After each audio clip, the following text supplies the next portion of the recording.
कितनी विचित्र विडंबना है कि जिस ईश्वर ने मनुष्य को बनाया है, उस मनुष्य ने उस ईश्वर को बना करके, उनके मंदिर बना करके लोगों को किस कदर भटकाया है, इसका अंदाज लगाना मुश्किल हो गया है।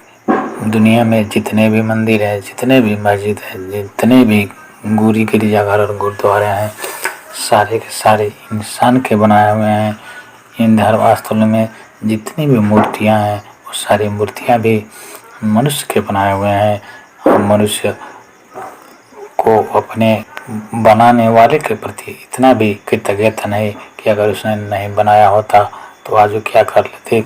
लेकिन इस बनाने वाले परमात्मा को भी मनुष्य ने अपने हाथों से बनाने का प्रयास करके और मंदिर, मस्जिद, गिरजाघर, गुरुद्वारों में प्रतिष्ठित करके उससे खुद को ऊपर जताने का प्रयास किया है। हमारी सोच, मनुष्य की सोच कितनी गलत दिशा में जा रही है कि हम जिस परमात्मा को हमें अपने अंदर ढूंढना चाहिए, इस जो परमात्मा कण कण में है, जो परमात्मा हमें चारों तरफ दिखाई देता है, उसे हम मंदिर, मस्जिद, गिरजाघर और गुरुद्वारों में ढूंढते हैं। जो हमें जन्म से मिला हुआ है, जिसे हम लेकर के ही पैदा हुए हैं, जिस खजाने पर हम बैठे हुए हैं, उस खजाने की तलाश में हम न जाने कितने ही व्रत करते हैं, न जाने कितने तीर्थों का भ्रमण करते हैं और न जाने कितने मंदिर, मस्जिद और गिरजाघर और गुरुद्वारों में जाकर के माथा पटकते हैं। किंतु हम उधर झांकने से परहेज करते हैं, हम उधर झांकने की हिम्मत नहीं जुटा पाते जो कि हमारे अंदर है, जो कि हमें जन्म से मिला हुआ है। और शायद इसी कारण आदमी जीवन भर पूजा और प्रार्थना करता रहता है, जीवन भर मंदिर, मस्जिद, गिरजाघर और गुरुद्वारों में जा कर के भ्रमण करता रहता है, पूजा अर्चना करता रहता है, किंतु जीवन भर उसे ईश्वर के बारे में कोई जानकारी नहीं मिल पाती, ईश्वर के दर्शन नहीं हो पाते। क्योंकि जिस ईश्वर की तलाश में हम घूमते हैं, जो हमारी धारणा बनी हुई है ईश्वर के प्रति, जो हमारी छवि बनी हुई है हमारे मन में, ईश्वर की वह छवि है ही नहीं, और जो है नहीं उसे पाना असंभव है।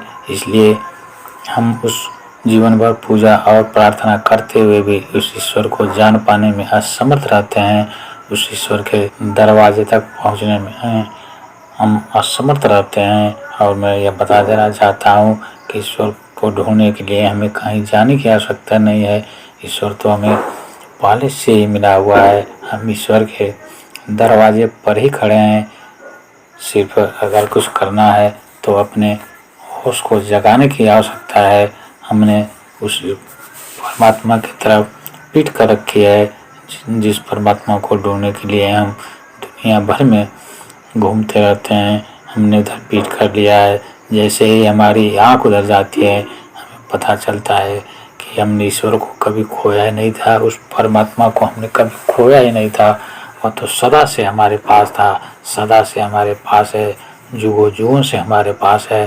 किंतु हमारे धार्मिक ग्रंथों ने, हमारे धार्मिक पंडितों ने, हमारे धर्म गुरुओं ने हमें हमारे मार्ग से भटकाने का कार्य किया है।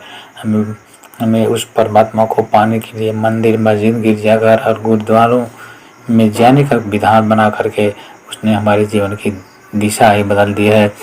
आज हम मनुष्य जो दुखी हैं, जो निराशा से भरे हुए हैं, जो तनाव से घिरे हुए हैं, और जिस मनुष्य के जीवन में आनंद के बादल बरसने चाहिए, उस मनुष्य के जीवन में दुख और निराशा के बादल छाए हुए हैं, घोर अंधकार छाया हुआ है। और यह सिर्फ और सिर्फ हमारी अज्ञानता के कारण है।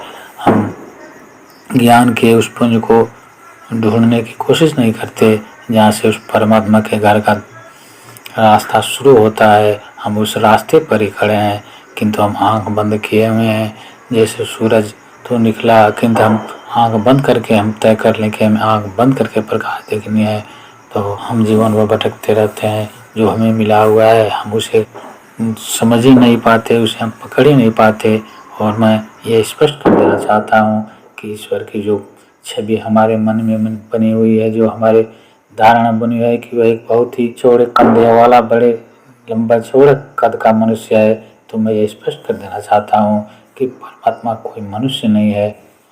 परमात्मा तो एक शक्ति है और जिसे पकड़ पाना किसी भी मनुष्य के बस में नहीं है, क्योंकि जो पकड़ लिया जाए वह परमात्मा हो ही नहीं सकता।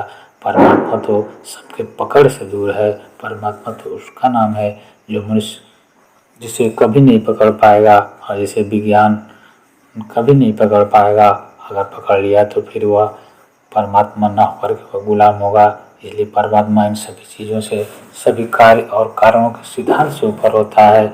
अगर आप उस परमात्मा तक पहुंचना चाहते हैं, उस परमात्मा को पाना चाहते हैं, तो आपको अपने अंदर झांकने की ज़रूरत है। आपने मंदिर, मस्जिद, गिरजाघर, गुरुद्वारा, धर्मशास्त्रों, तीर्थ स्थानों पर खोज लिया, तो एक बार अपने अंदर भी खोजने का प्रयास जरूर करें, क्योंकि कई बार ऐसा होता है कि कोई वस्तु हम बाहर जाके ढूंढते हैं, ढूंढते ढूंढते थक जाते हैं, लेकिन वह वस्तु हमारे घर में होती है। जब कभी गलती से भी हम अपने घर में तलाशते हैं तो वो मिल जाती है। ठीक उसी प्रकार हम जन्मों जन्मों से उस ईश्वर को तलाश करने के लिए हम बाहर की तरफ भटकते रहते हैं। बाहर से भटकने का हमारा क्रम जारी है। हम जन्मों जन्मों से भटकते रहे हैं, किंतु हम अपने अंदर देखने का प्रयास नहीं करते। सारा बाहर ढूंढने के बाद भी अगर उसके दर्शन नहीं हुए, तो मैं आपको एक बार सलाह देना चाहूँगा कि आप अपने अंदर उसे ढूंढने की कोशिश करें। और अगर आपने अपने अंदर ढूंढने की कोशिश की तो निश्चित रूप से आपको उस परमात्मा के दर्शन होंगे। निश्चित रूप से आप उस परमात्मा तक पहुंच पाएंगे जिसके लिए आप जन्मों जन्मों से भटकते रहते हैं। वह आपके अंदर बैठा हुआ है, वह सबके अंदर बैठा हुआ है, वह कभी बाहर ही नहीं गया।